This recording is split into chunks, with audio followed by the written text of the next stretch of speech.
Түлкі мен тырна дос болыпты. Бірде түлкі: "Маған қонаққа кел, қымбаттым. Мен дәмді тамақ пісіріп қоямын", деп тырнаны үйіне шақырыпты. Тырна түлкіге қонаққа келеді. Түлкі ботқа пісіріп, жайпақ табаққа салып, тырнаның алдына қояды. "Тамақ ал, өзім пісірмедім", дейді. Тырна жайпақ табақты тұмсығымен шоқып, ештеңе өндіре алмайды. Ал түлкі болса, ботқаны тілімен жалап, өз-ақ тауысады. Бәрін жеп болған түлкі: "Айып етпе, үйімде бұдан өзге тамақ жоқ", дейді.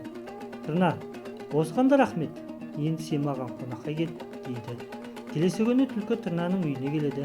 Тырна болса салқын көже дайындап, оны мойны тар құмыраға құйып, дастарханға қояды. Түлкі келгенде тырна: "Же, қымбаттым, қысылма", дейді. Түлкі құмыраны ары айналып, бері айналып, ішіндегісін жей алмайды. Құмыраға бас сыймайды. Ал тырна ұзын тұмсығымен шоқи береді. Сөйтіп бәрін жеп алады да түлкіге қарап: "Ренжіме де, қымбаттым, бұдан өзге тамақ жоқ", дейді. Бір аптаға тойып қайтқысы келген түлкі ренжіп, үйіне аш қайтыпты.